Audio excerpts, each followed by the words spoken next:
Bonjour mes chers élèves. La séance d'aujourd'hui est consacrée aux élèves de la 3e année physique chimie. Donc c'est une séance de soutien et remédiation pour les cours de l'électricité. Donc on commence par l'exercice 1. Cochez la bonne réponse. La première phrase, unité de l'intensité de courant est le volt, on a le choix, le volt V, l'ampère A, le ohm, oméga. La deuxième phrase, l'unité de la tension électrique est, on a trois choix, le volt V, l'ampère A, l'ohm, oméga. Troisième phrase, on mesure la tension électrique par ampère-mètre ou le volt-mètre. La quatrième phrase, la relation entre la tension U et la résistance R et l'intensité du courant I, U est égal à R fois I, ou R est égal à U divisé par I, ou I est égal à R divisé par U. La cinquième phrase, la relation entre la puissance P et la tension U et l'intensité du courant I est U est égal à I sur P, ou P est égal à U fois I, ou I est égal à U divisé par P. Donc, la première phrase, unité de l'intensité du courant est l'ampère. C'est la bonne réponse. La deuxième phrase, l'unité de la tension électrique est le volt. V, c'est la bonne réponse. La troisième phrase, on mesure la tension électrique par un voltmètre. C'est l'appareil de mesure. La quatrième phrase, la relation entre la tension U et la résistance R et l'intensité du courant I est, donc, cette relation est appelée la loi d'Ohm. Et la loi d'Ohm dit que la tension est égale au produit de la résistance fois l'intensité du courant. Donc, U est égal à R fois I.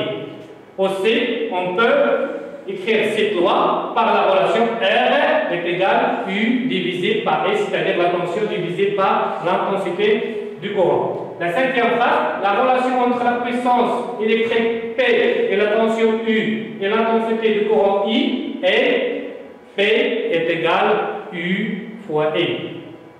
Donc, c'est les bonnes réponses de cet exercice. On passe à l'exercice numéro 2.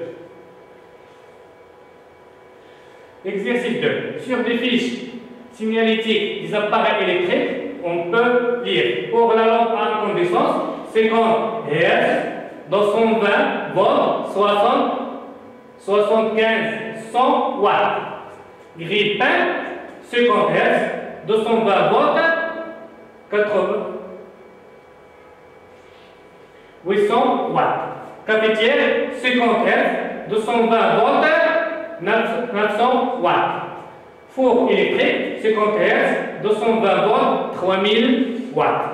Donc, la lampe qui brille le plus est la lampe 2. Donc, pour comparer la brillance de deux lampes, la lampe qui brille plus est la lampe qui a la plus grande valeur de la puissance électrique. Donc, si on fait la comparaison entre 60 watts et 100 watts, donc 100 watts est supérieur à 60 watts. Donc, la lampe qui brille plus est la lampe qui a une puissance de 100 watts.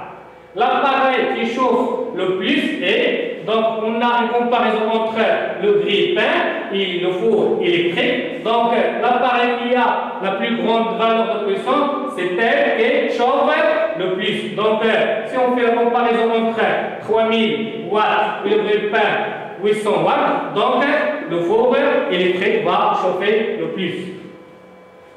À quoi correspondent les indications 50 Hz et 220 volts? Donc on commence par la première indication qui est 50 Hz. Donc 50 Hz est la fréquence de la tension électrique. 220 volts est la valeur de la tension nominale de l'appareil. Donc la puissance électrique s'exprime en watts, c'est l'unité internationale de la puissance électrique, de symbole W. Indiqué sur un appareil et sa puissance nominale. Donc la puissance nominale va être indiquée sur l'appareil comme la tension nominale qui est 220 volts. L'exercice numéro 3. On a un tableau. Complétez le tableau suivant. Appareil numéro 1, appareil numéro 2 et l'appareil numéro 3. La tension en volt, l'intensité en milliampères et la puissance en watts. Donc, d'après la relation entre la tension et l'intensité et la puissance, déjà vu dans l'exercice numéro 1, la puissance est égale au produit de la tension et l'intensité du courant. Donc, pour trouver la puissance, on doit multiplier la tension par l'intensité. Pour trouver la tension, on doit diviser la puissance par l'intensité. La même chose pour trouver la valeur de l'intensité, on doit diviser la puissance par la tension. Mais avant de faire le calcul, il faut toujours faire attention aux unités de mesure. Toujours on travaille dans le système international des unités. La tension s'exprime en volts, l'intensité en ampères. Donc il faut convertir le milliampère en ampère pendant le calcul. La puissance, toujours dans le système international, s'exprime en watts. Donc on commence par l'appareil numéro 1. Pour trouver la tension, on divise 100 watts par 400 milliampères. Et il faut convertir 400 milliampères en ampères, c'est-à-dire on trouve 0,4 ampères. 100 divisé par 0,4 ampères, on trouve 250 volts. C'est la bonne réponse. Deuxième appareil, pour trouver la puissance, on doit multiplier la tension par l'intensité, c'est-à-dire 4,5 volts fois 300 milliampères. Et avant de faire le calcul, on doit convertir 300 milliampères en ampères, on trouve 0,3 ampères. 0,3 ampères fois 4,5, on trouve 1,5 volts. 1,5 volts. 1,5 watts. Donc l'appareil numéro 3, on cherche l'intensité du courant, donc on va diviser la puissance en watts par la tension en volts. Donc 36 divisé par 12, on trouve 3 ampères. 3 fois 1000, on trouve 3000 milliampères. Deuxième question. Convertir 110 watts en kilowatts. Pour convertir le watt en kilowatt, on divise la valeur de la puissance par 1000. C'est-à-dire 110 divisé par 1000, on trouve 0,11 kilowatts. 320 milliwatts est minuscule, va être converti en kilowatts. Donc on divise par million.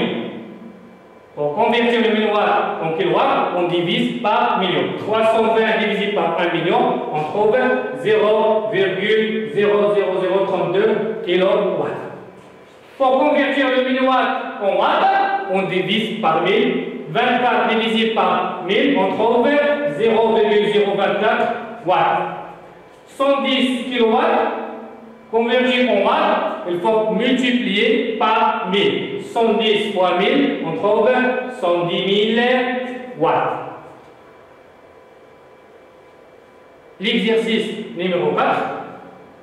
Mettez connecte une pile plate au bord d'une résistance R1 de valeur est égale à 220 ω/ohm. La tension à ces bornes vaut alors 4,4 volts. Calculer l'intensité du courant qui parcourt la résistance. Donc, pour calculer l'intensité du courant, on utilise la relation I est égale à U divisé par R. Deuxième question, il change ensuite de pile de constate que l'intensité qui traverse la résistance devient 41 mA. Calculer la tension aux bornes de la résistance. La troisième question, mais utilise maintenant une autre résistance R2 avec une paire rectangulaire. La tension aux bornes de la résistance vaut alors 8,9 volts et l'intensité du courant 19 mA. Calculer la valeur de cette résistance. Donc, la réponse de la première question est la suivante. Pour calculer l'intensité du courant, donc on écrit I est égal à U divisé par R. La tension divisée par la résistance. 4,4 volts divisé par 220 ohms. Toujours on travaille dans le système international des unités. Elles vont 0,02 ampères. La deuxième question. Donc, pour calculer la tension entre les bords de la résistance, on utilise la relation U est égal à R fois I. C'est la loi d'Ohm. La tension au bord de la résistance est égale au produit de la résistance fois l'intensité du courant qui la traverse. Donc R est égal à 220 ohms selon les données fois 41 milliampères. Mais avant de faire le calcul, il faut convertir le milliampère en ampère. Pour faire cette conversion, on divise la valeur de l'intensité par 1000. Donc 220 ohms fois 41 divisé par 1000, c'est-à-dire 0,041 ampères. On fait le calcul par une calculatrice, on trouve 9,02 volts. Donc 9,02 volts, c'est la valeur de la tension aux bornes de cette résistance. La troisième question, mais il utilise maintenant une autre résistance R2. Cette résistance R2 est parcourue par un courant de 19 mA et entre ces bords, on a une tension qui vaut 8,9 volts. Donc, pour calculer la valeur de cette résistance, on utilise la relation R2 est égal au quotient de la tension par l'intensité du courant, U divisé par I. Donc, U est égal à 8,9 volts divisé par 19 mA. Avant de faire le calcul, il faut convertir le milliampère en ampère. Toujours, on travaille dans le système international des unités. L'intensité du courant doit être exprimée en ampère. Donc, 8,9 volts divisé par 19, il faut la diviser par 1000 pour trouver l'unité internationale. Donc 19 divisé par 1000 est égal à 0,019 ampères. On fait le calcul par une calculatrice, on trouve 468,42 ohms. C'est la valeur de R2. On passe à l'exercice numéro 4. Rachid a tracé la caractéristique d'un conducteur ohmique. Comme vous le voyez, faire le schéma du montage permettant de tracer cette caractéristique. Deuxièmement, quelle est la valeur de l'intensité de courant traversant ce dépôt ohmique lorsque la tension entre ces bornes vaut 3 volts. Donc, on passe à la réponse de la première question. Faire le schéma de montage. Donc, le montage doit contenir un conducteur ohmique, puisque la caractéristique, selon le graphe, il y a une relation entre la tension et l'intensité de courant. Donc, il faut un appareil de mesure pour ces deux grandeurs. Pour mesurer la tension, on utilise un voltmètre. Pour mesurer l'intensité, on utilise un ampère-mètre. Aussi, il faut un générateur de tension continue et des fils de connexion. Donc, le schéma est le suivant. Donc, on a un générateur réglable de tension continue. On a un ampère-mètre qui se monte en série. On a un conducteur ohmique et un voltmètre qui se monte en dérivation, en parallèle entre les bords du conducteur ohmique. Aussi, on a des fils de connexion. C'est le montage pour tracer ces caractéristiques. La deuxième question, la valeur dans l'intensité du courant. Donc, d'après le graphe, on a la tension entre les bornes du conducteur vaut 3 volts. Donc, ici, dans l'axe des ordonnées, on a 3 volts. On trace un segment horizontal par rapport à l'axe des abscisses. Puis, lorsqu'on arrive à la droite qui passe par l'origine sur la caractéristique, on fait la projection orthogonale ou la projection perpendiculaire. Donc, on trouve la valeur de l'intensité. Selon le graphe, cette valeur vaut 0,15 ampères. 0,15 ampères, sans calcul. Tout simplement en utilisant la représentation graphique. Troisième question. Pour quelle tension appliquée entre ces bords, l'intensité de courant qui la traverse va-t-elle 100 mA? Quatrième question. Quelle est la valeur de la résistance de ce dipôle ohmique? Et la cinquième question. Calculer l'intensité de courant traversant ce conducteur ohmique lorsqu'il est sous tension de D volts. Comme la deuxième question, on fait appel à la représentation des caractéristiques. Donc, on a 200 milliampères. On fait une conversion en ampères, on divise par 1000. 200 milliampères va être égal à 0,2 ampères. Donc, d'après la représentation graphique, 0,2, le point qui fait l'intersection par rapport à la droite qui passe par l'origine, on trouve que la tension vaut 4 volts. Donc, pour une intensité de courant qui vaut 200 milliampères, la tension est égale à 4 volts. La quatrième question, la valeur de la résistance de ce dipôle. Donc, on calcule la valeur de la résistance par la relation U divisé par I. On choisit un point quelconque parmi les points de la droite qui passe par l'origine. Par exemple, on a choisi ce point-là, qui a comme coordonnées pour les axes 0,2 ampères, les ordonnées 4 volts, et on fait le calcul, 4 volts divisé par 0,2 ampères, on trouve la valeur de la résistance qui vaut 20 ohms. 20 ohms. La dernière question pour ce exercice, calculer l'intensité du courant traversant ce conducteur en même temps qu'il est sous tension de 10 volts. Donc on utilise la relation I est égal à U divisé par R. On remplace sa grandeur par sa valeur. On trouve I est égal à 10 volts divisé par la résistance qui est d'une valeur de 20 ohms. 10 divisé par 20, on trouve I est égal à 0,5 ampères. Toujours on travaille dans le système international des unités. La tension s'exprime en volts, la résistance en ohms et la densité de courant en ampères. Donc on passe à l'exercice numéro 6. On a les données suivantes. Dans une installation domestique, on fait fonctionner en même temps les appareils électriques suivants. Un chauffe-eau qui porte des indications 220 volts 2000 watts, un fer à repasser 220 volts 800 watts et 4 lampes qui portent pour chacune 220 volts 100 watts. Donc la première question, quelle est la grandeur physique ayant la même valeur pour tous les appareils utilisés? Donc lorsqu'on fait une comparaison entre ces indications pour tous les appareils, on trouve qu'ils ont la même valeur de 220 volts. 220 volts. 220. Quelle est la signification de cette grandeur physique? 220 volts, c'est la tension nominale. On appelle 220 volts la tension nominale. Donc tous les appareils ont la même tension nominale qui vaut 220 volts. Deuxième question, petit a. Quelle est la puissance totale fournie aux appareils en fonctionnement? B. On déduire la puissance transformée par l'ensemble des lots.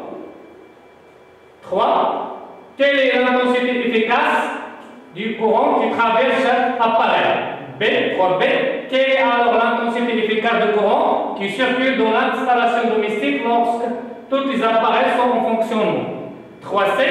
Sachant que la valeur maximale de l'intensité admissible par l'installation E max est égale à 16 ampères, le coupe-circuit va-t-il se déclencher lorsqu'on fait fonctionner un téléviseur de 100 watts en même temps avec les appareils précédents? Donc on passe à la question de A.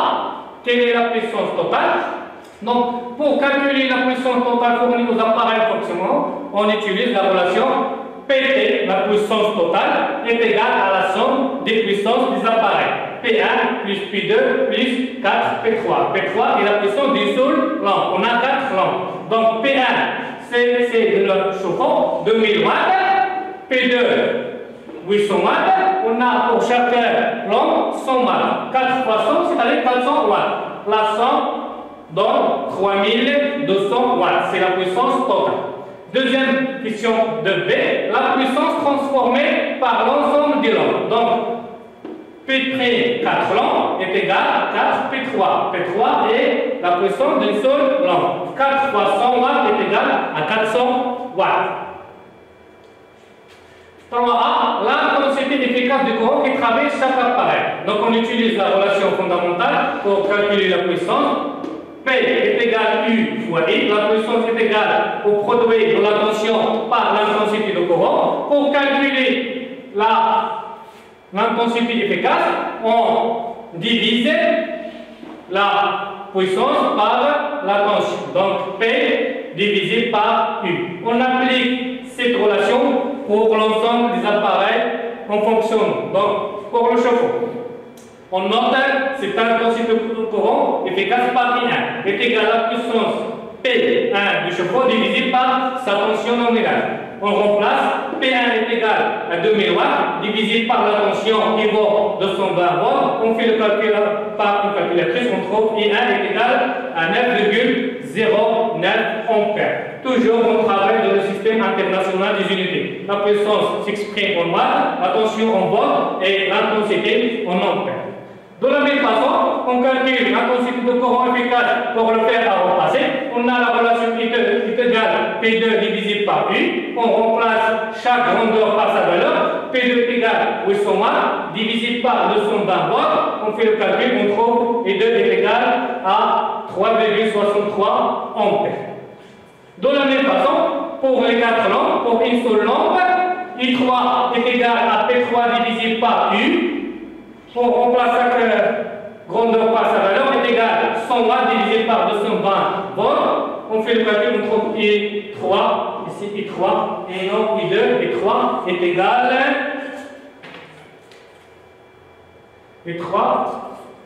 est égal à 100 divisé par 220 est égal à 0,45 ampères.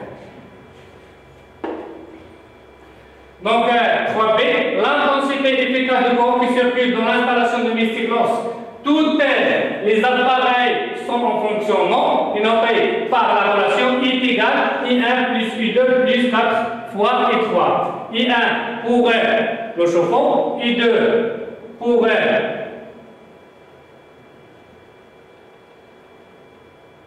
le fer à repasser et I3 pour la lampe. Donc, on a 4 lampes, c'est-à-dire 4 fois I3. Donc, on remplace chaque grandeur par sa valeur. I1 vaut 9,09 ampères, plus I2 3,63 ampères, et 4 I3, 4 fois 0,45, on fait le calcul, on trouve que I est égal à 14,5 ampères. 14,5 ampères.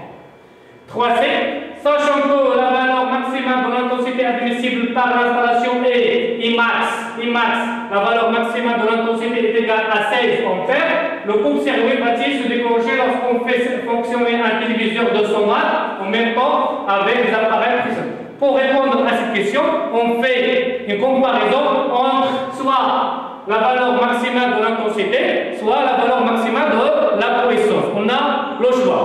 Vous avez deux méthodes. Donc, j'ai choisi la méthode suivante, Pmax. Je vais calculer la puissance maximale, Pmax, par la relation U fois Imax. Donc, la tension fois l'intensité de courant maximale. Dans 220 volts fois 16 ampères, on trouve 3520 watts. Pour la puissance prime totale de tous les appareils, donc P1 plus P2 plus P3 plus P4. P1 pour le chauffe-eau, P2 le fer à repasser, P3 pour les 4 lampes et P4 pour le téléviseur.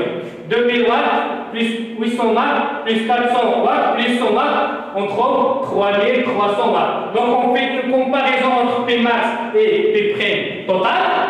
Donc puisque Pmax 3520 watts est supérieur à 3300 watts, donc le coupe-circuit, tous les appareils pourraient fonctionner simultanément, c'est-à-dire en même temps, sans que le coupe-circuit se déclenchera.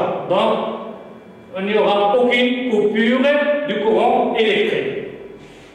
Merci de votre suivi et à la prochaine.